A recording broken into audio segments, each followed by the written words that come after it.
My name is Thea Wallace. I'm 33 years old, and 4 months ago, my parents filed a petition in county court to declare me mentally incompetent, to take legal control of my life, my money, and everything I own. Picture this: a courtroom, fluorescent lights buzzing overhead. My father sitting next to an expensive attorney, back straight, jaw tight, the same posture he used at the head of our dinner table for 30 years. My mother dabbing her eyes with a cloth handkerchief, performing grief like she was born for it. Their lawyer smirking at me across the aisle like this was already over. They wanted my bank account, my car, my apartment. They called me immature, incapable, unfit to manage my own affairs. They had no idea what I actually had. And there was one thing, just one, that Gerald Wallace, the man who controlled everything and everyone in our family for 3 decades, never once bothered to check. The public records at the very office where his daughter worked every single day.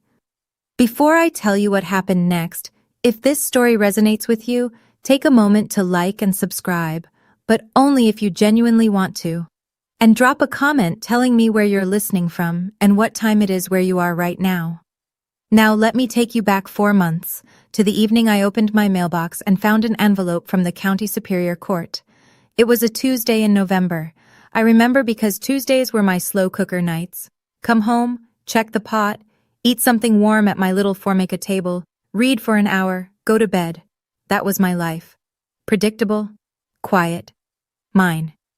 My apartment was a 450-square-foot studio on the second floor of a walk-up in a middle-class neighborhood where nobody bothered anybody. The faucet dripped if you didn't twist it hard enough. The radiator clanked at 2 a.m. The rent was $810 a month, and I'd never missed a payment in 7 years. I sorted through the mail on the kitchen counter, electric bill, grocery circular. And then, a white envelope, heavier than the others, with the return address of the County Superior Court printed in the upper left corner. I opened it standing up. Petition for appointment of conservator. Petitioner, Gerald R. Wallace and Donna M. Wallace. Respondent, Thea L. Wallace. Basis: respondent lacks capacity for self-care and financial management. My hands shook. Not because I was afraid of the court. I'd worked in a courthouse my entire adult career. I knew what a conservatorship petition looked like. I'd filed hundreds of them into archive boxes. What made my hands shake was the realization that my own parents had walked into a lawyer's office, sat down, and said the words out loud.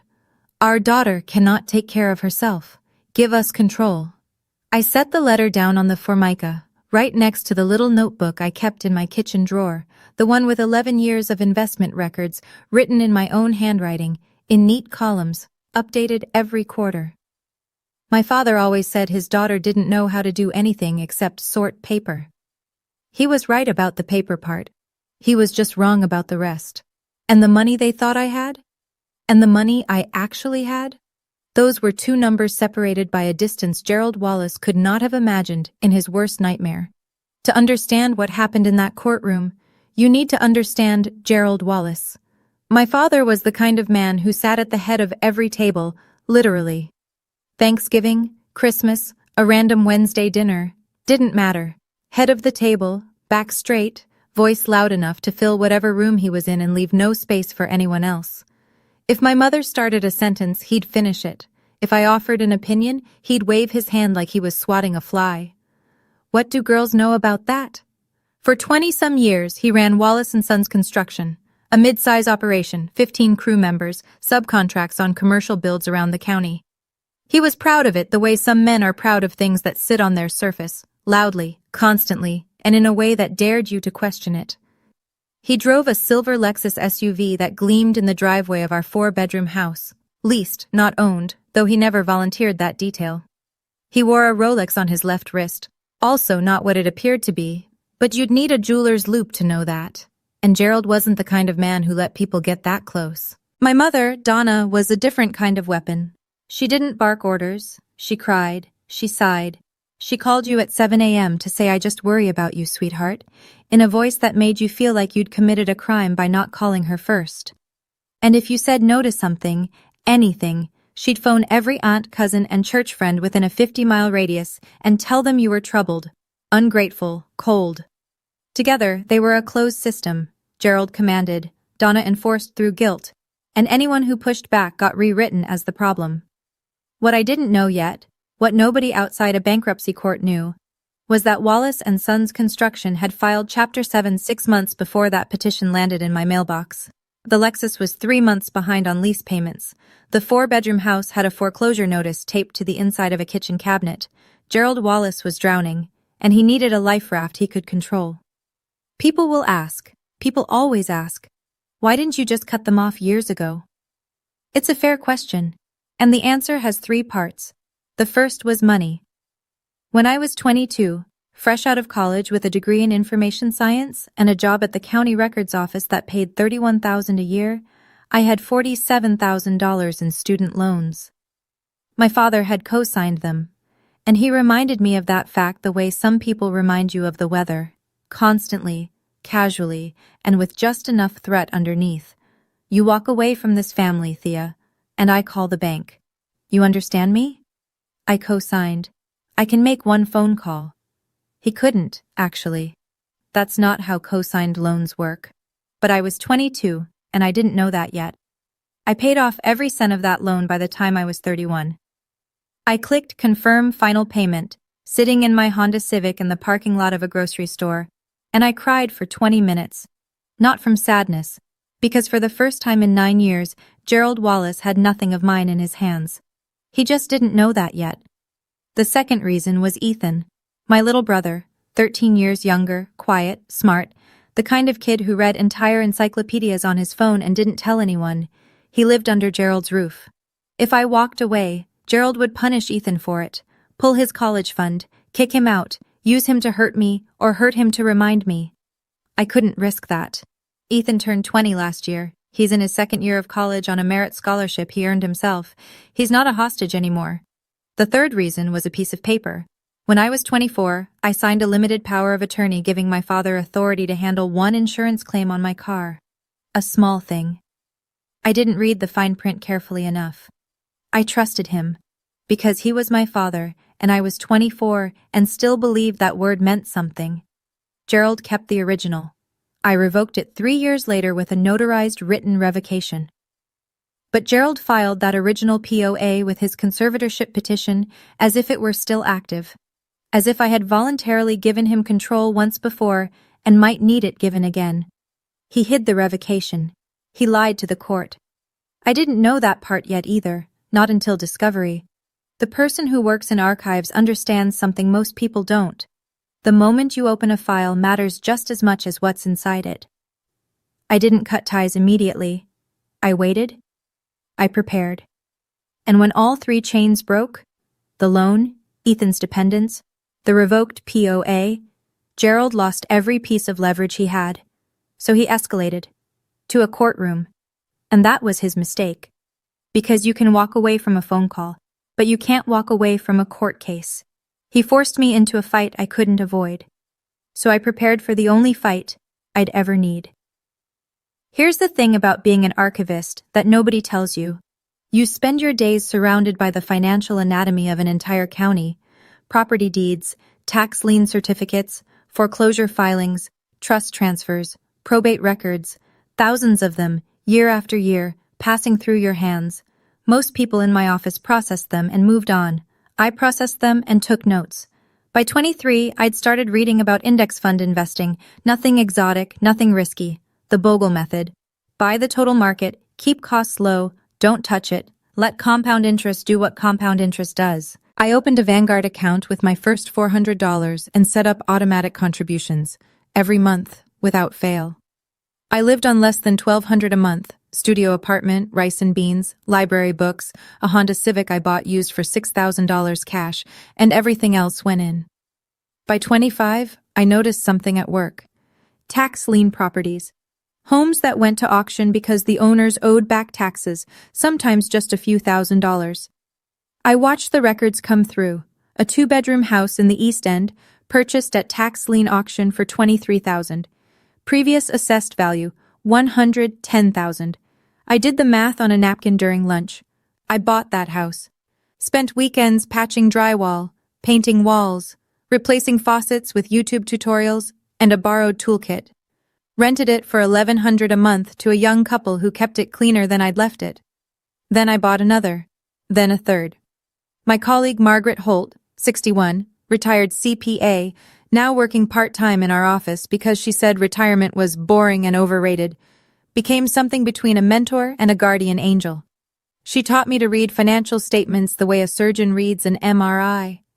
She reviewed my tax filings.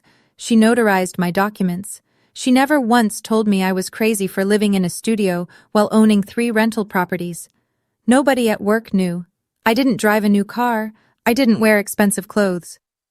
My desk had a Folgers mug and a county-issued monitor, and if you glanced at it, you'd see a records management dashboard and nothing else. You wouldn't see the second tab I kept open on my personal laptop at home, a Vanguard portfolio that had been compounding for 11 years. Margaret was the only person who knew I had more than a studio apartment to my name. But even Margaret didn't know the exact number, not until the court ordered me to disclose it. After I refused to sign the voluntary conservatorship papers, Gerald shifted tactics. I'll give my father this much. When he wanted something, he didn't waste time being subtle. He launched a campaign, not against an enemy or a competitor, but against his own daughter, with the efficiency of a man who'd spent 3 decades managing construction crews and telling everyone around him what to do. Within a week of my refusal, he'd made calls. My Aunt Barbara, his older sister, the one who always deferred to him, called me on a Thursday evening with her voice pitched in that careful register people use when they think someone might be fragile. "Honey, your dad says you've been struggling. You know you can talk to me, right?" My cousin Patrick sent a text. "Hey, heard things are rough. Let me know if you need anything." He'd never texted me in his life. Donna's contribution was more surgical. She posted on Facebook, no names, but the kind of post where everyone in the family knew exactly who she meant. When your child refuses help, all a mother can do is pray. Some battles you can't fight alone.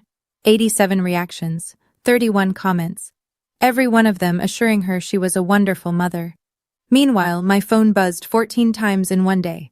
Missed calls from numbers I recognized and numbers I didn't. Gerald was building a narrative. Thea is unstable. Thea is isolated. Thea needs intervention, and distributing it to everyone who might one day sit in a witness chair. And then the text from Gerald himself started. Late at night. Blunt. "You think you're smarter than your father? A girl with no husband, no life, living in a box? You'll regret this, Thea." I didn't delete those texts. I screenshotted every single one, time-stamped, and saved them in a folder labeled GW on a flash drive I kept in my desk drawer at work. Something else arrived that week, something quieter, more dangerous. My Aunt Barbara called a second time, and this time her voice wasn't just concerned, it was rehearsed. "Sweetheart, your father mentioned you might be dealing with depression, serious depression. He wants to make sure you're getting help." Gerald wasn't just calling relatives, he was scripting them. Then the court did something Gerald didn't expect to work in my favor. As part of the standard conservatorship process, the judge issued an order requiring both parties to submit a full financial disclosure, a detailed inventory of assets, liabilities, income, and expenses. Standard procedure, nothing unusual. The kind of paperwork that, for most people, is tedious and invasive. For me, it was an invitation. I sat at my Formica table that evening and read the court order twice. Then I did something I hadn't done in years. I smiled. Genuinely. The kind of smile that starts behind your eyes before it reaches your mouth. They want the court to look at my finances? Fine.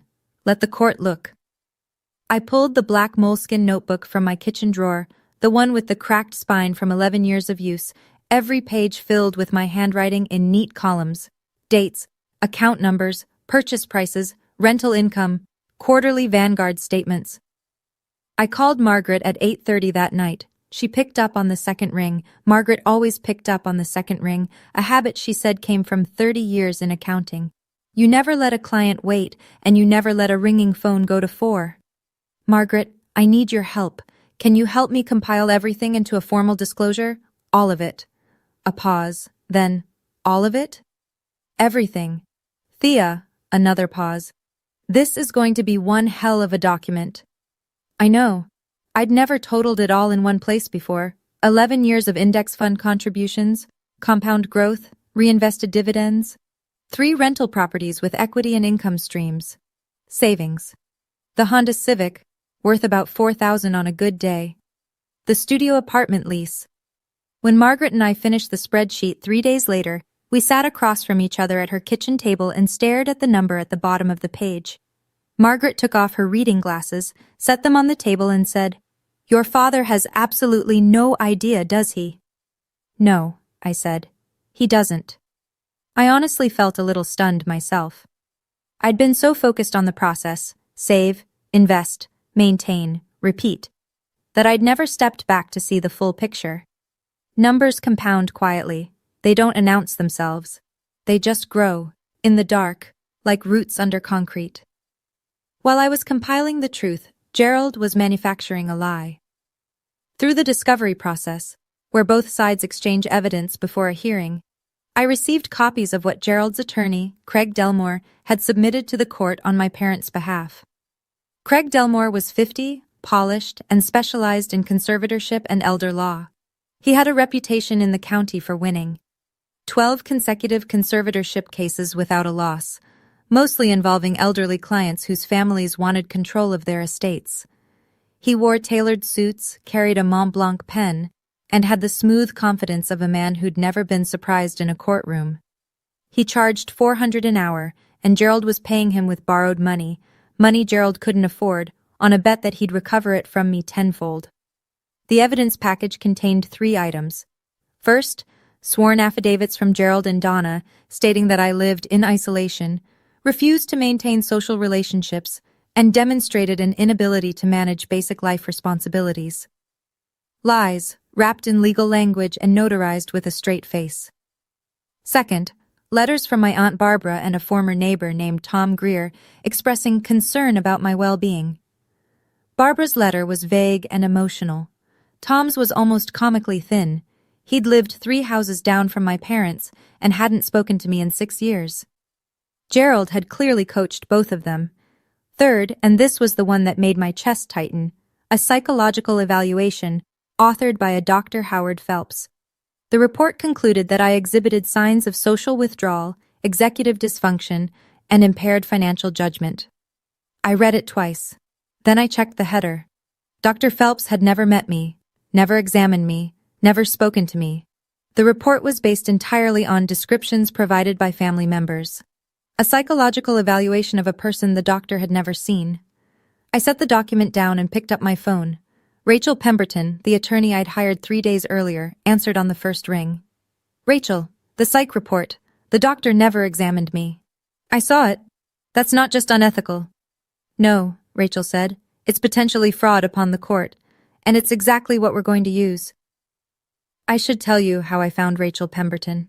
2 days after receiving the court summons, I sat at the county library, not at home, not at work, somewhere nobody would see my screen, and searched for attorneys who specialized in fighting abusive conservatorships. There weren't many. It's a narrow area of law, the kind most people never think about until it's too late. Rachel's name came up in a local newspaper article about conservatorship reform. She'd represented 3 clients whose families had tried to use the system to seize control of their finances. She'd won all 3. Her office was small, a converted storefront on a side street downtown, the kind of place you'd walk past without noticing. Bookshelves floor to ceiling, a JD from the State University framed on the wall, and a cup of tea on her desk that had clearly gone cold hours ago. She was 41, direct, and had the kind of calm that suggested she'd sat across from worse stories than mine. "Tell me what they want," she said. "Everything. My bank account, my car, my apartment. And what do you actually have?" I set the folder on her desk. Not the court folder, my folder. The one Margaret and I had compiled. Rachel opened it. She turned pages slowly. I watched her eyes. She didn't react for about 30 seconds. Then she looked up. "Your parents don't know about any of this?" "My father never once asked me how much I earn. He assumed he already knew the answer." Rachel closed the folder and leaned back. "Here's what we're going to do. First, I'm going to petition the court to appoint an independent investigator, someone who'll actually meet you, instead of writing a report based on your father's script. Second, We prepare the asset disclosure exactly as the court ordered. Third, and this is important, we don't show a single card until the hearing. She paused. There's one more thing. Pull your credit report. Tonight. All 3 bureaus. Don't wait. Why? Because in my experience, when a parent files for conservatorship over a financially independent adult child, it's sometimes not the first time they've crossed a line. I didn't understand what she meant. Not yet. Gerald, meanwhile, wasn't waiting for the courtroom. He was building his case in the court of public opinion. He told the men's group at his Methodist church that his eldest child was struggling mentally.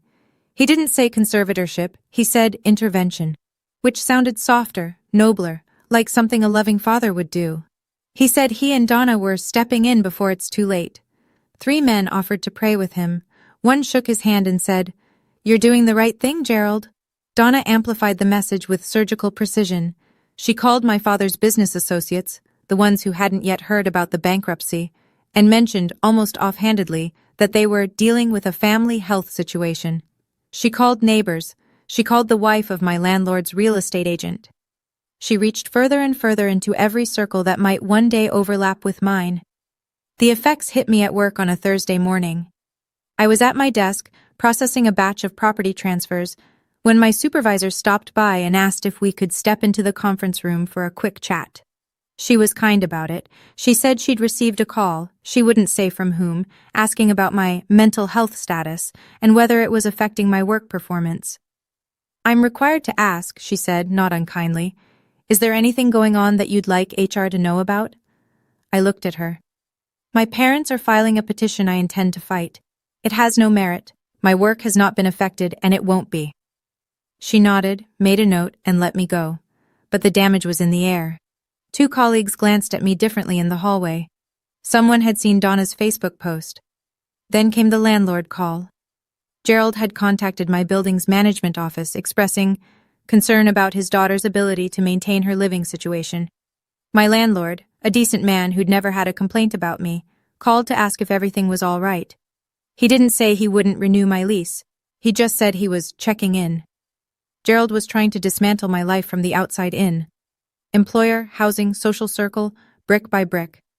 And he thought he was doing it to someone who had nothing. No resources, no allies, no recourse. That night, I followed Rachel's advice and pulled my credit report from all 3 bureaus. I sat at my kitchen table with the laptop open and a glass of water I never touched. The first page loaded, and everything looked normal. My credit cards, my auto insurance, my rental history. Clean, organized, mine. Then I scrolled down. 2 credit card accounts I had never opened. 1 Visa, 1 MasterCard, both issued 14 and 11 months prior. Combined outstanding balance, $28,400. Billing addresses I didn't recognize, but one of them matched a P.O. box Gerald had used for his business. I kept scrolling. A home equity line of credit, HELOC, drawn against my second rental property, $85,000, opened 9 months ago. The application bore my name, my social security number, and a signature that wasn't mine. I sat very still for a long time. My parents hadn't just filed a conservatorship petition to gain control of my finances. They'd already been inside my finances, without my knowledge, without my consent, using information they'd obtained from the limited power of attorney I'd revoked 3 years ago. Gerald had kept the original, presented it as active, and used it to open lines of credit in my daughter's name to feed a bankruptcy he hadn't told anyone about. $341,600. That was the total. Credit cards, plus the HELOC, plus interest and fees. Taken from me. By my parents. I called Rachel at 11:15 at night. "I found it," I said. My voice was steadier than I expected. 2 fraudulent credit cards, a HELOC with a forged signature, total exposure over $340,000. Rachel was quiet for a moment. Then, "This is identity theft, Thea. And this is exactly why they need the conservatorship, to retroactively legalize what they've already done illegally. What do? We could report it to the police right now." "No." I surprised myself with how fast the word came out. "Not yet. I want it all to come out at once, in the hearing, in front of the judge, in front of their lawyer, in front of my father. Rachel paused. You understand the risk? If we wait, I understand the risk. I also understand my father. He needs to hear it read out loud, on the record, in a room he can't leave. That's the only language he's ever respected. Okay, Rachel said.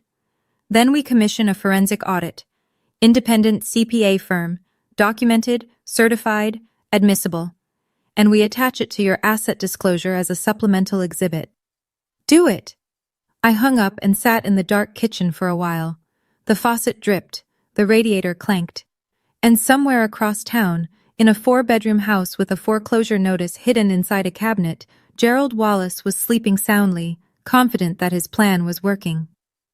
3 weeks before the hearing, a woman named Linda Marsh came to my apartment.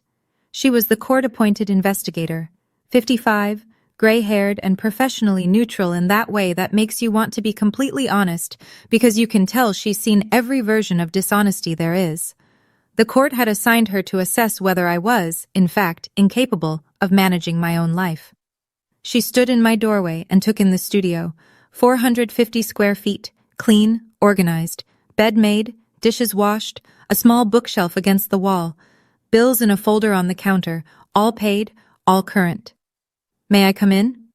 Of course. She stayed for 90 minutes. She asked about my job, my daily routine, my social life, my finances, general questions, careful ones, designed to surface confusion or gaps.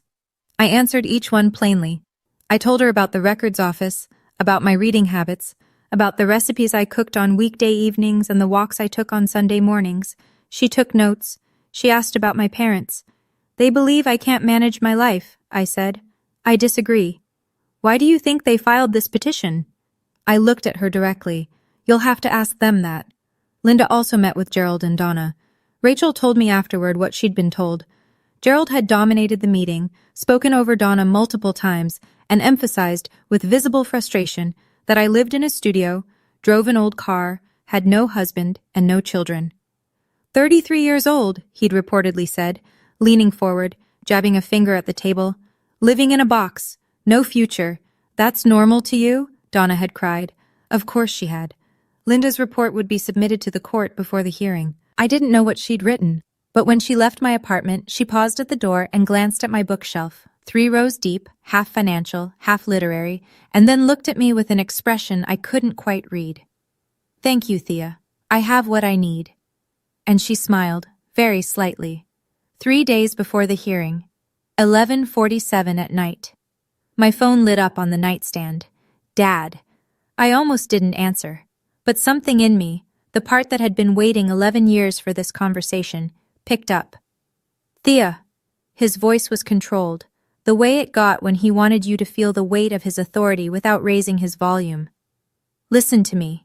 You need to withdraw your objection. Sign the voluntary conservatorship. Your mother is sick over this. I'm carrying debt you can't imagine. You're our daughter. You have an obligation. Dad, I've already said no. I'll say it again in court. A crack in the control. You think you can challenge me? In front of a judge? You think anyone is going to take your side? You're a girl who sorts paper in a basement, Thea. That's all you've ever been. I let the silence hold for a beat. 2, 3. You'll see what the girl who sorts paper can do. Good night, Dad. I hung up, set the phone face down on the nightstand, sat in the dark. On my kitchen table, the completed disclosure file waited. 40 pages, tabbed in yellow, every number verified, every document notarized. Rachel had confirmed. The forensic audit was done. The independent CPA firm had traced every unauthorized transaction, documented the forged HELOC signature, identified the fraudulent credit card applications, and tied them directly to Gerald and Donna Wallace. Everything was ready. The hearing was Tuesday morning. 72 hours. I looked at the ceiling for a long time.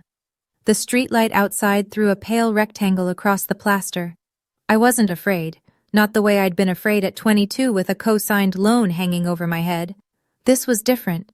This was the kind of stillness that comes before you step into something you can't undo. 3 days. 3 days, and it would be over, one way or another. If you're listening right now and you know what it's like to lie awake at night because the people who were supposed to protect you are the same ones threatening to take everything, then this story is for you. And what comes next is the part where I almost broke. If you want to keep going, hit subscribe and turn on notifications so you don't miss anything, but only if this story means something to you. Let me take you to Tuesday morning. Tuesday, 8:45 a.m., County Superior Court, Department 7.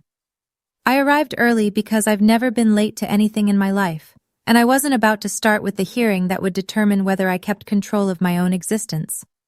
I wore a light blue button-up shirt, dark slacks, flat shoes. No jewelry except a plain wristwatch. No makeup beyond moisturizer and a swipe of lip balm. I looked exactly like what I was, a county records employee on her day off. Nothing more, nothing to prove. The courtroom was smaller than people imagine courtrooms to be.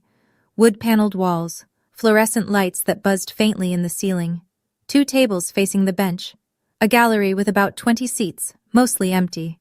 Gerald and Donna were already there. My father sat on the left side in a charcoal gray suit I'd never seen before, new or borrowed or bought on a credit card he couldn't pay. His posture was military straight. Donna sat beside him in a navy blue dress, clutching a cloth handkerchief like a prop in a stage play. Between them, Craig Delmore had his laptop open and his Mont Blanc pen uncapped, silver cufflinks catching the overhead light. He looked like a man who'd already written his closing statement. Behind them, Aunt Barbara in the front row of the gallery, hands folded in her lap, and Tom Greer, the former neighbor, who looked like he'd rather be anywhere else. I walked to the right side table and sat down next to Rachel Pemberton. Rachel wore a dark blazer, no accessories, her briefcase closed. She didn't look at the other side. She didn't need to. On our table, 1 clear plastic folder, yellow tabs, 40 pages. I glanced across the room. Gerald's fingers were tapping the table, a slow, rhythmic drumming I'd known since childhood. He always did that when he felt certain, when he believed the outcome was already decided. I'd watched those fingers tap for 33 years. The bailiff called the room to order. Judge Robert Callahan took the bench. 58, silver-haired, known for 2 things, fairness and a zero-tolerance policy for wasting his time. In the matter of Wallace versus Wallace, the clerk announced. Petition for appointment of conservator. It had begun. Craig Delmore stood first. He buttoned his jacket with one hand, a practiced, fluid motion, and addressed the bench with the measured confidence of a man who knew exactly how many times he'd won. Your Honor, we are here today out of genuine concern for the well-being of Thea Wallace, 33 years of age. Ms. Wallace lives alone in a studio apartment, maintains minimal social contact, earns a modest income as a file clerk at the county records office, and has shown, over a sustained period, an inability to establish or maintain the kind of personal and professional life that reflects sound judgment and self-sufficiency. He paused for effect, just long enough. Her parents, Gerald and Donna Wallace, are not here as adversaries. They are here as parents. Concerned parents who have watched their daughter withdraw from family, from community, from opportunity, and who believe, sincerely, that a conservatorship is the most loving intervention they can offer. He introduced the affidavits. Gerald's, clinical, controlled, a portrait of fatherly worry. Donna's, emotional, tearful, a mother's anguish. He submitted the letters from Barbara and Tom Greer. We're just worried about her. She's so isolated. It's not normal. Then he presented Dr. Phelps' report. He held it up with both hands, let the judge see the official-looking header. A qualified psychological assessment, Your Honor, conducted by Dr. Howard Phelps, concluding that Ms. Wallace exhibits markers consistent with impaired executive function and diminished capacity for self-directed financial management. Donna was crying softly now, dabbing her eyes at measured intervals. Gerald sat rigid, his expression arranged into something that was meant to look like pain, but looked, to anyone who knew him, exactly like control. Craig Delmore returned to his seat, uncapped his Mont Blanc, and made a note. He glanced at me across the aisle, briefly, dismissively, the way you glance at something that's already been settled. She's a file clerk, that glance said. She doesn't have anything. I sat through all of it. Every word. Incapable. Isolated. Unable to manage. Donna's performance with the handkerchief, Barbara's rehearsed concern, Tom Greer's vague, uncomfortable testimony about how I didn't come outside much when I was living 3 doors down from him, 6 years ago, when I was 27 and spending every weekend renovating a house he didn't know I owned. I sat through Craig Delmore describing my life as evidence of failure. A studio apartment, an old car, a county job, a woman alone. Under the table, my hands were fists. Not in anger, in restraint. 11 years of restraint, compressed into a single morning. Rachel placed her hand lightly on my forearm. "Not yet," she murmured without moving her lips. "Almost." I looked across the aisle at my father. He wasn't watching Delmore or the judge. He was watching me.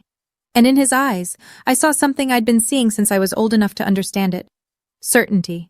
Not that he was right. Gerald never questioned whether he was right. Certainty that the world was organized the way he'd always believed it was. That daughters stayed small. That authority always won. That the person who spoke loudest owned the room.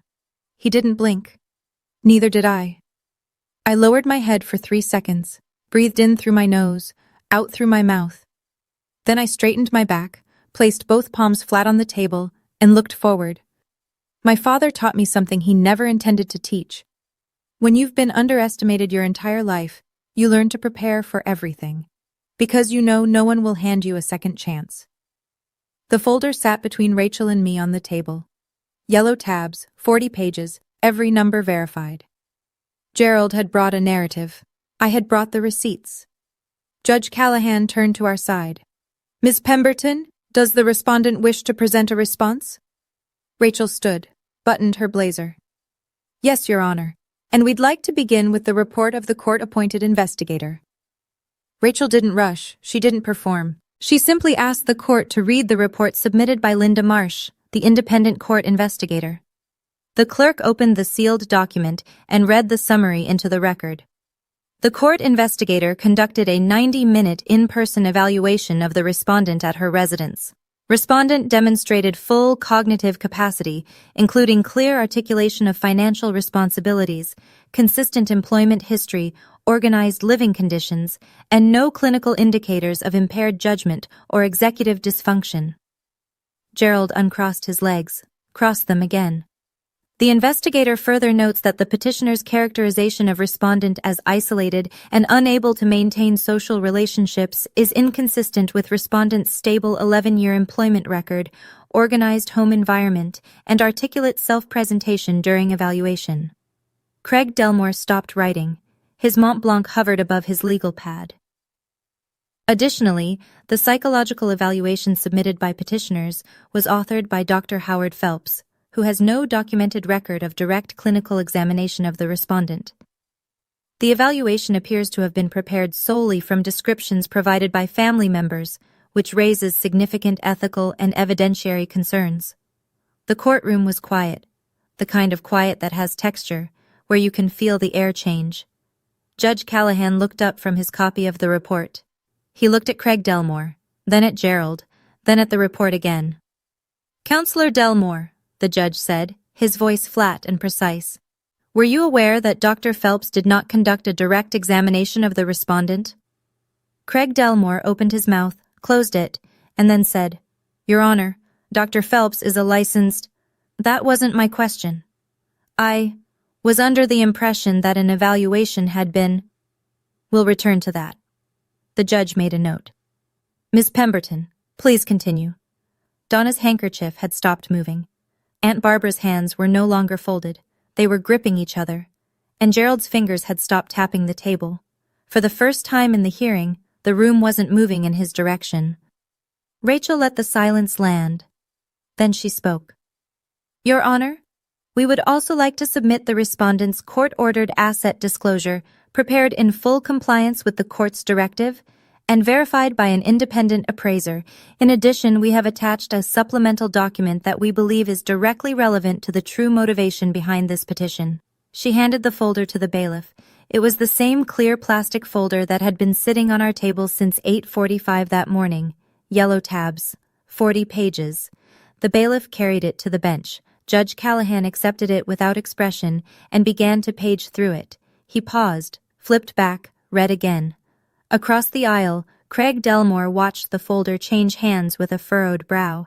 He leaned toward Gerald and whispered something. Gerald shook his head, dismissive, impatient. I could see his lips move. She doesn't have anything. Rachel addressed the court. Your Honor, we respectfully request that the court officer read the asset inventory into the record, as is standard in contested conservatorship proceedings. Judge Callahan nodded. Proceed. The bailiff, a man in his 50s, with the kind of measured baritone that made everything sound like a verdict, opened the folder to the first tabbed section. I looked at Gerald one last time before it started. He was sitting back in his chair now, legs crossed, one hand resting on the table. Composed, certain, still certain. He thought this was a formality. The financial profile of a 33-year-old woman who lived in a studio apartment and drove a 10-year-old Honda Civic. He was about to learn how wrong he was. The bailiff cleared his throat. But before I tell you what was in that folder, I need to take you back to the night before the hearing. 9:43 p.m. My phone rang. Not Gerald, not Donna. A number from Ethan's area code, his university dorm. Thea. My brother's voice, low and tight, the way he sounds when he's trying to be calm about something he's not calm about at all. I know about the hearing tomorrow. Ethan, I bought a bus ticket. I'll be at the courthouse by 8. You don't have to do this. Yeah, I do. A pause. Background noise. The muffled sound of a dormitory hallway, someone's music through a wall. Thea, listen, I overheard Dad on the phone with his lawyer last week. I was in the kitchen making a sandwich and he was in the garage with the door half open and he didn't know I was there. My chest tightened. He said, these are his exact words, the girl's probably got 30-40 grand in the bank. That's enough to cover a few months of payments. Once the conservatorship goes through, I sell her car and the apartment lease and we restructure. Ethan's voice hardened. He called you the girl, Thea, not your name, the girl. And then he told his lawyer, just get me the signature. She's not going to fight it. She doesn't have it in her. I pressed my palm flat against the kitchen table. The wood grain was cool under my fingers. And there's something else, Ethan said. I recorded it, the whole conversation, 18 minutes. Ethan, before you say anything, I checked. Our state is a one-party consent state. I was in the room. It's legal. I closed my eyes. For the first time in months, I felt something other than pressure. I felt not alone.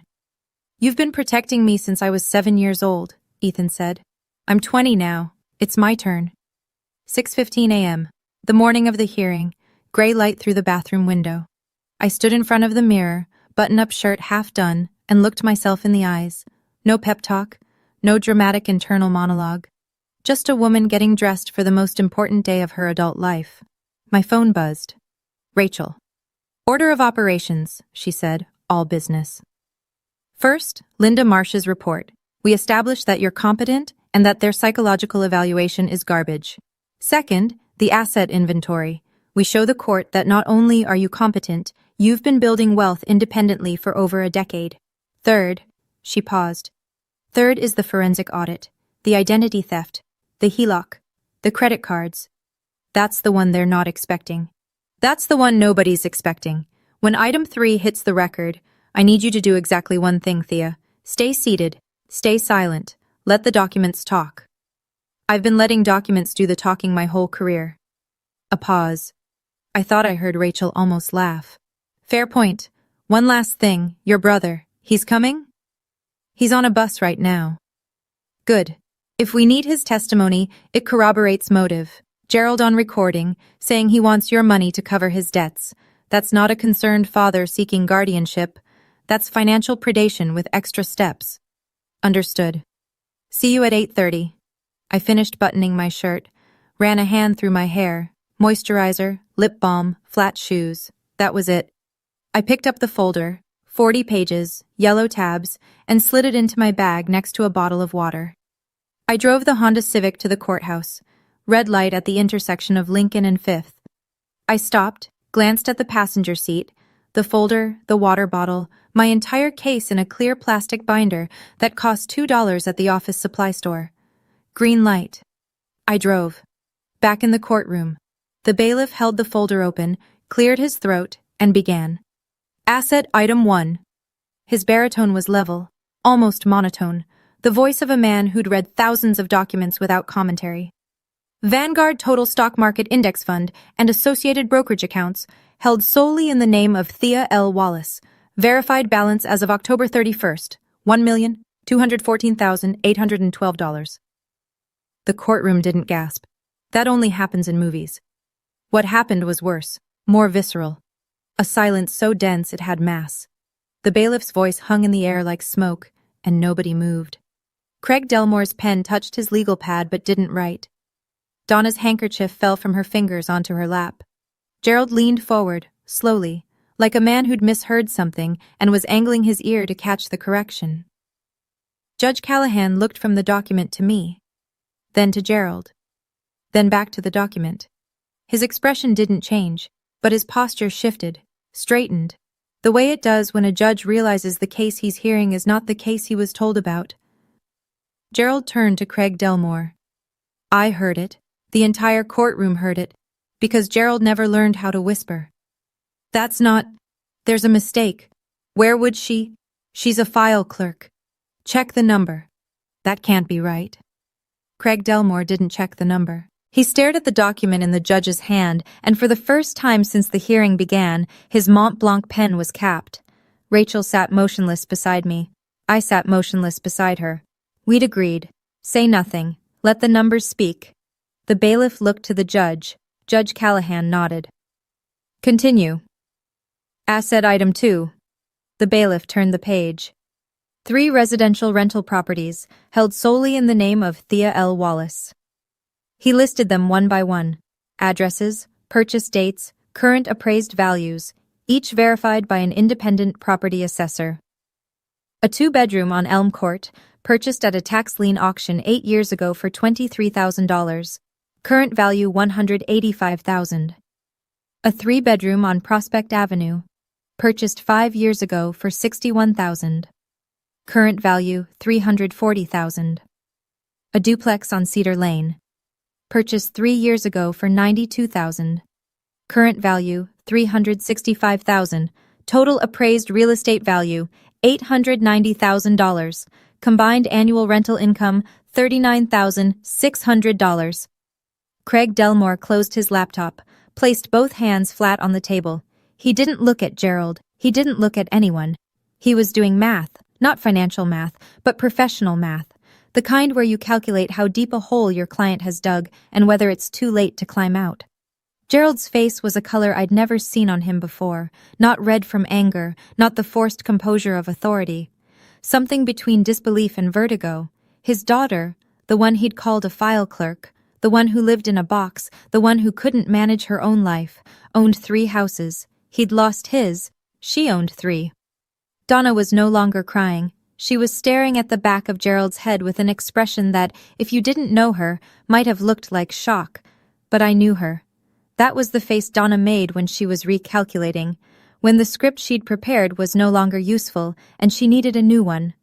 Aunt Barbara, in the gallery, had unfolded her arms and was sitting with her palms flat on her thighs, absolutely still. Tom Greer was looking at the exit door. Judge Callahan said, "Proceed." The bailiff turned to the 3rd tab. He began. Asset item 3. Supplemental document. Independent forensic audit report, prepared by Hargrove and Dunn, certified public accountants. He read steadily, without inflection, the way a man reads something that doesn't need drama because the facts provide it. Findings. Between January of the preceding year and September of the current year, Gerald R. Wallace and Donna M. Wallace executed unauthorized financial transactions totaling $341,600 using the personal identifying information of respondent Thea L. Wallace. He continued.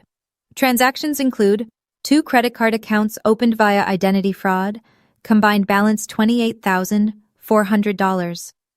1 home equity line of credit in the amount of $85,000, obtained using a revoked power of attorney and a forged signature. Additional unauthorized withdrawals, balance transfers, and associated fees totaling $228,200. Judge Callahan's hand came up. Stop. The bailiff stopped. The judge stared at the page. Then he removed his reading glasses, slowly, deliberately, and set them on the bench. He looked at Gerald Wallace. He looked at Donna Wallace. He looked at Craig Delmore, whose face had drained to the color of the courtroom walls. "Get security in here," Judge Callahan said. Not a shout. Worse. The calm, iron voice of a man who had just discovered he was being used. "Now!" Gerald stood up. The chair scraped the floor. That is a misunderstanding, Your Honor. I am her father." "Mr. Wallace, sit down."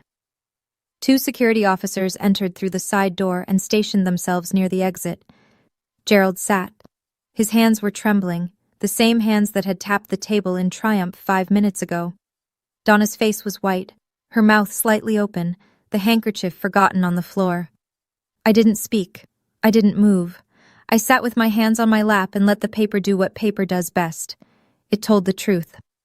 The courtroom door opened again. Not security this time. Ethan walked in wearing a college hoodie and jeans, a backpack over one shoulder, a 20-year-old kid who looked like he'd ridden a bus through the night to get here, because he had. His eyes found mine first. I gave him the smallest nod I could manage without breaking. Rachel stood. "Your Honor, we have one additional witness. Ethan Wallace, 20 years of age, the petitioner's son." Gerald spun in his chair. "Ethan, what are you—" He caught himself, glanced at the judge, lowered his voice. "What are you doing here?" Ethan didn't answer his father. He walked to the witness stand, sat down, and looked directly at Judge Callahan. "Your Honor, 1 week ago, I overheard my father speaking by phone with his attorney from the garage of our family home. I was in the adjacent kitchen.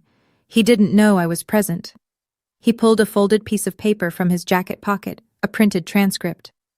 "My father stated, and I'm quoting, 'The girls probably got 30-40 grand in the bank. That's enough to cover a few months of payments. Once the conservatorship goes through, I sell her car and the apartment lease, and we restructure.' He also referred to my sister as the girl and said, 'Just get me the signature. She's not going to fight it. She doesn't have it in her.'" Ethan looked at Gerald for the first time. "Dad didn't file this petition because he's worried about Thea. He filed it because he's broke, and he thought she was an easy target." Gerald lunged forward in his seat. "Ethan, you're betraying your family." Judge Callahan's gavel hit the bench like a gunshot. "Mr. Wallace, one more word and I will hold you in contempt. Do you understand me?" Gerald's mouth opened, closed. He sat back.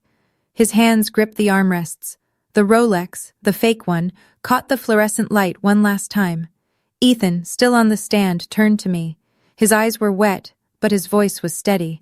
"I'm sorry I didn't say something sooner, Thea." I pressed my lips together. I couldn't speak. But I held his gaze, and I hoped he understood that there was nothing in the world to forgive. Judge Callahan removed his glasses again. He placed them on the bench with the precision of a man who was choosing his next words very carefully. The courtroom was absolutely still. Security at the doors. Gerald locked in his chair. Donna motionless. Craig Delmore with his laptop closed and his hands in his lap, looking at a spot on the table like he wanted to disappear into it. "The court has heard sufficient evidence to render a determination on this matter." Judge Callahan's voice was measured, each word deliberate. "First, the petition for conservatorship over Thea L. Wallace is denied. There is no credible evidence, none, that the respondent lacks capacity for self-care or financial management.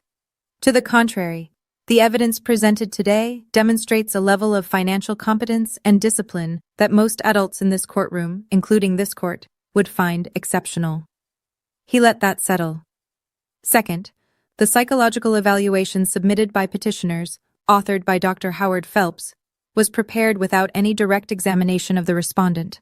This court considers that document to be, at best, grossly negligent and, at worst, a deliberate attempt to mislead the court. I am referring Dr. Phelps' report to the State Medical Board for review. Gerald's jaw tightened. Third, and this is the matter that concerns me most. The judge leaned forward. The forensic audit attached to the respondent's disclosure presents prima facie evidence of identity theft, financial fraud, and the use of a revoked power of attorney to obtain credit in another person's name. These are not civil matters. These are criminal acts. He turned to the clerk. I am ordering the entire record of this proceeding, along with the forensic audit and all supporting documentation, to be transmitted to the district attorney's office for criminal investigation. Back to Gerald and Donna. Mr. and Mrs. Wallace, you are not to leave this county until further notice. Do you understand? Gerald didn't answer. Donna nodded, barely. The gavel came down. This hearing is concluded. The sound echoed off the wood-paneled walls and the high ceiling and the fluorescent lights that buzzed on, indifferent, the way systems do, continuing to function regardless of who just got exposed beneath them. Gerald was staring at his shoes, expensive, polished, bought for a courtroom performance that had just turned into a crime scene. I had dreamed of what this moment would feel like. The truth is, it didn't feel like victory. It felt like exhaling after holding my breath for 11 years. If you've made it this far, thank you, genuinely. This story isn't over yet. What happens after the gavel drops when the courtroom empties and you're standing in a hallway with the people who were supposed to love you unconditionally? That's the part I never thought I'd have the courage to tell. If you know someone who's going through something like this, share this story with them. Sometimes knowing you're not alone is the first step. Stay with me. We're almost there. The hallway outside Department 7 had granite floors that made every footstep echo. I was walking toward the exit with Rachel on my left, and Ethan 2 steps behind when I heard him. Thea, Gerald, coming up fast, Donna trailing behind him, Craig Delmore already splitting off toward the elevators without looking back. Gerald's suit jacket was unbuttoned, his tie loosened, the controlled appearance from an hour ago crumbling in real time. You need to drop this. The referral to the DA, you tell your lawyer to pull it back. I am your father. A security officer stepped forward. Rachel positioned herself between Gerald and me without raising her voice. Mr. Wallace, my client is under no obligation to speak with you. I strongly advise you to maintain distance. Gerald ignored her. His eyes were on me, not angry now, not commanding, desperate. It was the first time in my life I'd seen Gerald Wallace look desperate, and it should have given me satisfaction, but instead, it just made me tired. He turned to Ethan. Son, you know they manipulated you. Your sister. Dad. Ethan's voice was quiet but final. Stop. Nobody manipulated me. You did all of this yourself. Donna reached for my arm. Her fingers grazed my sleeve, cold, shaking. Thea, please, I'm sorry, sweetheart. I'm so sorry. I stopped walking, turned to face her, and I said the truest thing I'd ever said to my mother. Mom, your apology doesn't erase $341,000 in unauthorized transactions on my name. You need to talk to a lawyer now, not to me. I turned back around, flat shoes on granite, Rachel beside me, Ethan behind me, the glass doors of the courthouse ahead, afternoon light pouring through them like something opening. I didn't look back. There was nothing behind me I needed anymore. The system moved at its own pace after that, slowly, and then all at once. 2 weeks after the hearing, the district attorney's office opened a formal investigation. Gerald was charged with 3 counts: identity theft, a felony in our state, financial fraud, and filing fraudulent documents with the court. Donna was charged as an accessory. Dr. Howard Phelps received notification from the state medical board that his license was under review for issuing a clinical evaluation without direct patient examination. I never learned the outcome, but Rachel told me his practice website went offline the following month. Craig Delmore didn't face criminal charges, but the State Bar Association opened an ethics inquiry into whether he had exercised due diligence in verifying the evidence he presented. Rachel said that in her experience, that kind of inquiry didn't end careers, but it followed them. Gerald's contractor license, already suspended during the bankruptcy, was permanently revoked once the felony charges were filed. Even if he beat the criminal case, the licensing board had its own standards, and a fraud indictment exceeded them. The HELOC, the credit cards, the forged applications, all of it was documented, contested, and unwound. Every fraudulent account was closed. Every unauthorized charge was reversed. My credit report was cleaned, line by line, like scrubbing graffiti off a wall someone else vandalized. The total stolen, $341,600. Every dollar accounted for and ordered returned by the court. People have asked me whether I pushed for the maximum penalty. I didn't. I didn't ask for punitive damages. I didn't seek a public statement or a media interview. I asked for exactly two things: the return of what was taken and the removal of every fraudulent mark from my financial record. That's it. I didn't need their punishment. I needed my name back, clean, intact, and mine. Rachel filed the restraining order the week after the DA's charges were announced. The court granted it without a hearing. The judge reviewed the record from the conservatorship case and signed off the same day. 500 feet. No direct contact, no indirect contact, no communication through third parties. A clear, legal, enforceable line drawn on paper, the kind of document I'd spent my career filing for other people and never imagined I'd need for myself. I changed my locks, changed my phone number, placed a credit freeze on all 3 bureaus, the digital equivalent of bolting every door and window and then welding them shut. Nobody opens anything in my name without my explicit, verified in-person authorization, ever again. Monday morning, I walked into the county records office at 7:58 a.m. Same desk, same Folgers mug, same fluorescent lights. Margaret Holt was already there. She was always there first, a holdover from her CPA days. But this morning, instead of her usual wave, she was standing at my desk with a cup of espresso from the little machine she kept in the break room. I read about the hearing, she said. She didn't ask for details. Margaret was the kind of person who understood that the best thing you can offer someone after a war is normalcy. Are you all right? I took the cup. It was warm. The espresso was dark and slightly bitter, nothing like the Folgers I'd been drinking for 7 years. A small ceremony. A quiet acknowledgement that something had changed. I'm all right, I said. First time in a long time. Margaret nodded, patted my shoulder once, firmly, the way she did everything, and went back to her desk. I sat down, opened my screen. Property transfers, tax records, filings. The ordinary machinery of a county office humming along unchanged. A restraining order isn't punishment. It's not revenge. It's a statement in legal language that says, this is the line, and you put yourself on the other side of it. I didn't draw the line out of hatred. I drew it because I finally understood that love without boundaries isn't love, it's access. Ethan came to my apartment for the first time the Saturday after the hearing. He stood in the doorway of my 450-square-foot studio, backpack over his shoulder, and looked around with an expression caught somewhere between amusement and disbelief. You live here? You own 3 other houses and you live here? The rent is $810. He laughed. Actually laughed. A real one, not the careful, cautious kind he'd learned to produce in Gerald's house. He dropped his backpack by the door and sat on the floor because there was only one chair and I was already in it. I'm sorry, he said, quieter now. I knew what he was like, for years. And I didn't say anything until you were 17, then 18, then 19, and in your first year of college, trying to survive on a scholarship and dining hall food.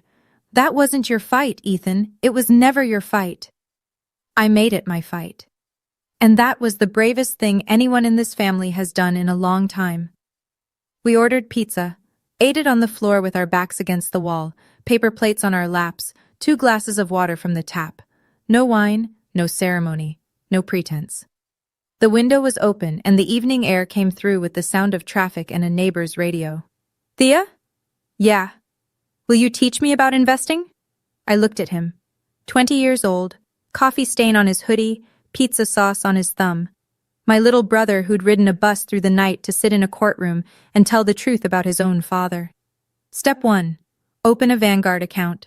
Step 2. Never ever tell Dad. He grinned. I grinned back. And for the first time in longer than I could remember, my apartment didn't feel small. It felt exactly the right size. 6 months later, Gerald accepted a plea deal. 2 years of probation, 200 hours of community service, and full restitution of $341,600 payable in structured installments. Donna received a lighter sentence, probation and cooperation credit for assisting the investigation. Neither of them went to prison. The system processed them the way the system processes first-time, non-violent offenders, firmly but without theatrical cruelty. The 4-bedroom house was foreclosed and sold at auction. Gerald and Donna moved into a 1-bedroom apartment in a town 30 miles away. I know this not because I looked for them, but because Ethan mentioned it once, briefly, and then changed the subject. I don't call them. They don't call me. Not because of the restraining order, that's just the legal boundary. The real boundary is older and deeper, and was built over 33 years of being told I wasn't enough. At work, I was promoted.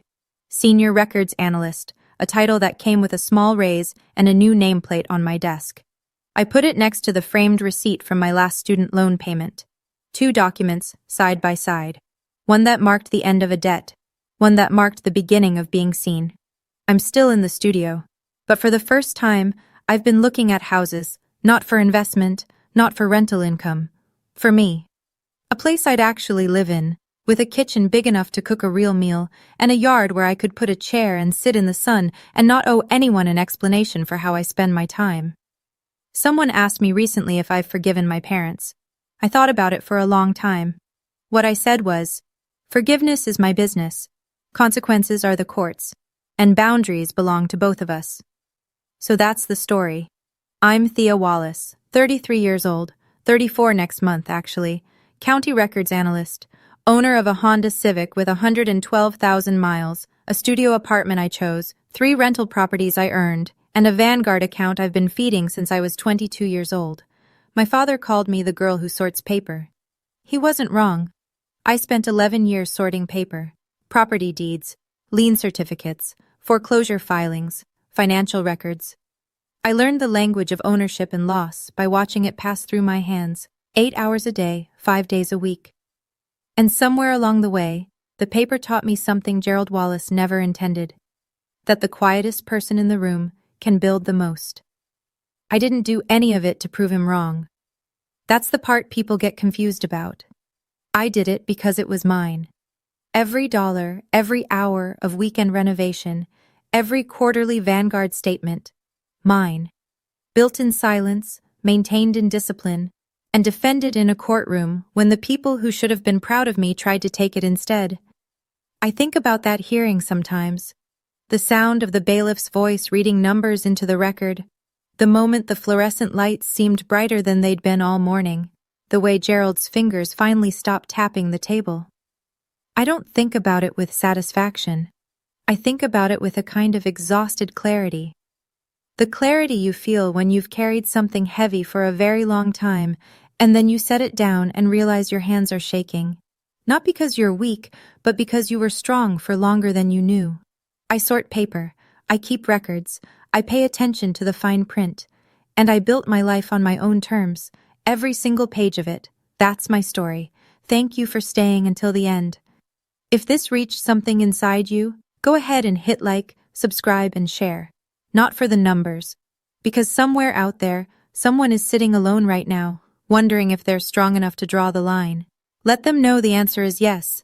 And if you want to hear more stories like this one, check the description below. There's another one waiting for you. I'll see you there.